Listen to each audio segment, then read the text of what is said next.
Bismillahirrahmanirrahim. Assalamualaikum warahmatullahi wabarakatuh. Alhamdulillah, wassalatu wassalamu ala rasulillah wa ala alihi washabihi wa man wala amma ba'du. Bagaimana kabar kalian hari ini? Semoga kalian semua selalu dalam keadaan sehat dan selalu dalam lindungan Allah Ta'ala.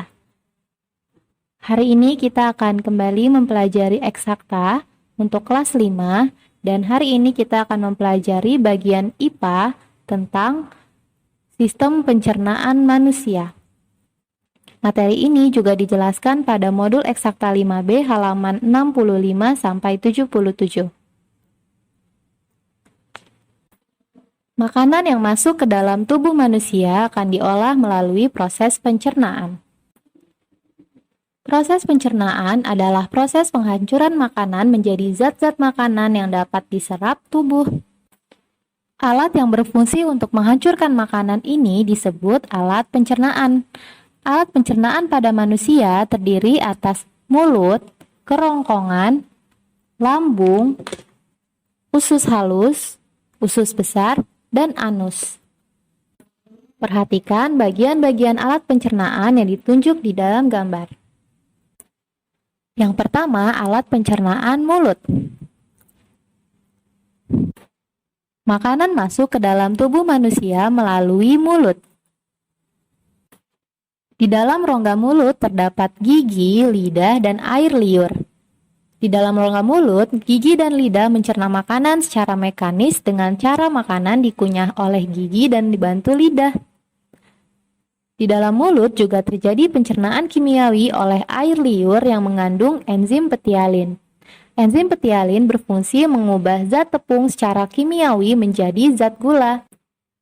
Itulah yang menyebabkan jika kita mengunyah nasi dalam waktu lama, kita akan merasakan rasa manis. Gigi yang terdapat di dalam rongga mulut berfungsi untuk menghancurkan makanan yang masuk ke dalam rongga mulut. Berdasarkan bentuk dan fungsinya, gigi dibedakan menjadi 3, yaitu gigi seri, gigi taring, dan gigi geraham. Gigi seri berfungsi untuk memotong makanan. Perhatikan gambar.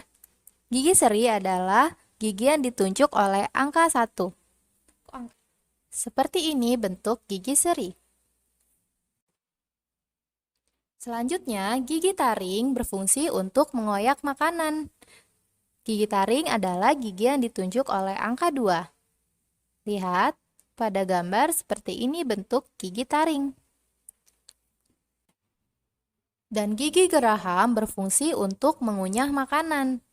Gigi geraham terbagi menjadi gigi geraham depan dan gigi geraham belakang. Gigi geraham depan bentuknya seperti yang ditunjuk oleh angka 3. Seperti ini bentuk gigi geraham depan. Letaknya ada di sini. Dan gigi geraham belakang seperti yang ditunjuk oleh angka 4. Pada gigi kita letaknya ada di belakang, seperti yang ditunjuk oleh anak panah. Selanjutnya, lidah yang ada di dalam rongga mulut dalam proses pencernaan berfungsi untuk mengatur letak makanan saat dikunyah. Selain itu, lidah juga membantu menelan makanan dan mengecap rasa makanan. Pada lidah ada bagian-bagian yang peka terhadap rasa tertentu. Bagian ini peka terhadap rasa asin. Bagian yang diarsir ini yang paling belakang peka terhadap rasa pahit. Bagian yang diarsir di paling depan peka terhadap rasa manis. Dan bagian yang diarsir ini peka terhadap rasa asam. Jadi, saat makanan berada di rongga mulut, makanan dicerna secara mekanis oleh gigi dan lidah, dan secara bersamaan dicerna secara kimiawi oleh enzim petialin yang terkandung di dalam air liur. Kemudian, dengan bantuan lidah, makanan ditelan menuju ke kerongkongan. Kerongkongan adalah saluran yang panjangnya kira-kira 20 cm yang menghubungkan antara rongga mulut dan lambung. Di dalam kerongkongan terjadi gerak peristaltik, yaitu gerak yang dilakukan otot dinding kerongkongan untuk mendorong makanan menuju lambung. Lambung adalah alat pencernaan berotot yang berbentuk seperti kantung. Bagian dalam dinding lambung berlipat-lipat. Di bagian dalam lambung inilah makanan yang berasal dari kerongkongan tadi akan diaduk. Dinding lambung juga menghasilkan asam klorida yang berguna untuk membunuh kuman-kuman yang masuk bersama makanan. Selain itu, di lambung juga terdapat enzim pepsin dan renin. Enzim pepsin berguna untuk mengubah protein menjadi asam amino, dan enzim renin berguna untuk mengendapkan protein susu menjadi kasein. Jadi, di dalam lambung terjadi pencernaan secara mekanis oleh dinding-dinding lambung dan terjadi pencernaan secara kimiawi oleh asam klorida dan enzim-enzim yang terdapat di dalam lambung. Setelah dicerna di lambung, makanan masuk ke usus halus. Usus halus ini sebenarnya sangat panjang tetapi melipat-lipat di perut kita. Panjangnya bisa mencapai hingga 6-7 meter. Usus halus terdiri atas 3 bagian, yaitu usus 12 jari, usus kosong, dan usus penyerap. Di dalam usus 12 jari, makanan dicerna secara kimiawi oleh getah empedu dan getah pankreas. Getah empedu dihasilkan oleh hati yang berfungsi untuk mencerna lemak. Dan getah pankreas menghasilkan beberapa enzim yang digunakan untuk mencerna makanan di usus 12 jari, yaitu enzim amilase yang berfungsi mengubah zat tepung menjadi gula, enzim tripsin yang berfungsi mengubah protein menjadi asam amino, dan enzim lipase yang berfungsi mengubah lemak menjadi asam lemak. Setelah melewati usus 12 jari, makanan selanjutnya sampai di usus kosong. Di dalam usus kosong, makanan diurai proteinnya oleh enzim erepsin. Sementara karbohidrat yang terkandung dalam makanan akan diurai oleh enzim maltase, sukrose, dan laktose di dalam usus kosong. Setelah hancur dan lumat, dari usus kosong makanan menuju ke usus penyerap. Bagian dalam dinding usus penyerap berupa jonjot-jonjot yang di dalamnya terdapat pembuluh darah. Melalui pembuluh darah inilah terjadi penyerapan sari-sari makanan, yang kemudian sari-sari makanan tersebut masuk ke dalam aliran darah dan diedarkan ke seluruh tubuh.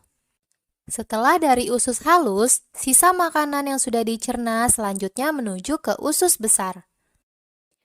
Ini dia bagian usus besar yang ditunjuk oleh tanda panah. Usus besar terdiri atas usus besar naik, usus besar melintang, dan usus besar turun. Di usus besar terjadi penyerapan air dan garam-garam mineral. Selain itu, sisa makanan juga dibusukkan oleh bakteri pembusuk di dalam usus besar. Hasil pembusukan tersebut berupa bahan padat, cair, dan gas. Selanjutnya, bagian akhir dari saluran pencernaan adalah anus yang berupa lubang pengeluaran. Sisa pencernaan yang sudah dibusukkan di usus besar selanjutnya dikeluarkan melalui anus dalam bentuk tinja dan gas. Sisa pencernaan yang berupa cairan disalurkan dan disaring dalam ginjal yang nantinya akan dikeluarkan melalui lubang kemih berupa air seni. Ada beberapa penyakit yang dapat menyerang alat pencernaan. Yang pertama, MAH atau radang lambung. Penyakit ini ditandai dengan gejala lambung terasa perih dan mual. Biasanya diakibatkan asam klorida yang ada di lambung yang dihasilkan untuk mencerna makanan melukai lambung. Ini bisa terjadi karena kebiasaan makan yang tidak teratur. Jadi jika kita tidak segera makan pada saat lapar, lambung akan menjadi kosong sehingga asam lambung melukai lambung. Yang kedua adalah apendisitis atau radang umbai cacing. Penyakit ini disebabkan adanya makanan yang masuk di apendiks dan membusuk. Pembusukan makanan di apendiks dapat mengakibatkan radang. Apendiks atau umbai cacing adalah tonjolan kecil pada usus buntu. Biasanya penyakit ini ditandai dengan rasa sakit pada perut sebelah kanan bawah dan biasanya disertai demam. Selanjutnya, disentri ialah penyakit yang disebabkan oleh bakteri.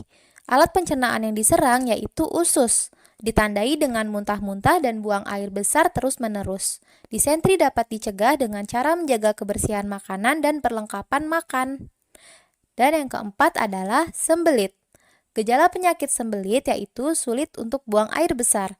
Penyakit ini disebabkan makanan yang kita makan kurang berserat. Serat makanan dapat membantu penyerapan air di usus besar. Karena itu, untuk mencegah penyakit ini bisa dengan mengonsumsi makanan berserat seperti sayur-sayuran dan buah-buahan. Salah satu cara untuk merawat alat pencernaan supaya terhindar dari penyakit-penyakit tersebut adalah dengan makan makanan yang bergizi dan seimbang. Makanan yang bergizi yaitu makanan yang mengandung zat-zat yang diperlukan oleh tubuh. Adapun zat gizi yang diperlukan oleh tubuh yaitu karbohidrat, lemak, protein, vitamin, mineral, dan air. Makanan sumber karbohidrat diantaranya gandum, beras, jagung, sagu, dan ketela. Makanan sumber lemak diantaranya kelapa, kacang tanah, kuning telur, keju, dan daging. Dan makanan sumber protein diantaranya susu, tempe, daging, putih telur, kacang-kacangan, terutama kacang kedelai. Dan untuk sumber vitamin dan air bisa kita dapatkan dari buah-buahan. Sementara itu, makanan bergizi seimbang disajikan dalam menu 4 sehat 5 sempurna. Menu makanan bergizi seimbang terdapat dalam 4 macam makanan berikut. Yang pertama, makanan pokok bisa berupa nasi, jagung, singkong, roti, atau sagu. Yang kedua, lauk pauk bisa daging, telur, ikan, tahu, atau tempe. Yang ketiga, sayuran bisa bayam, kangkung, buncis, atau sayuran lainnya. Dan yang keempat adalah buah-buahan. 4 macam makanan di atas sudah memenuhi syarat kesehatan. Jadi jika kalian konsumsi 4 makanan tersebut, berarti sudah termasuk makanan 4 sehat. Namun bila ditambah susu maka akan lebih sempurna. Makanan bergizi seimbang yang dilengkapi susu dinamakan makanan 4 sehat 5 sempurna.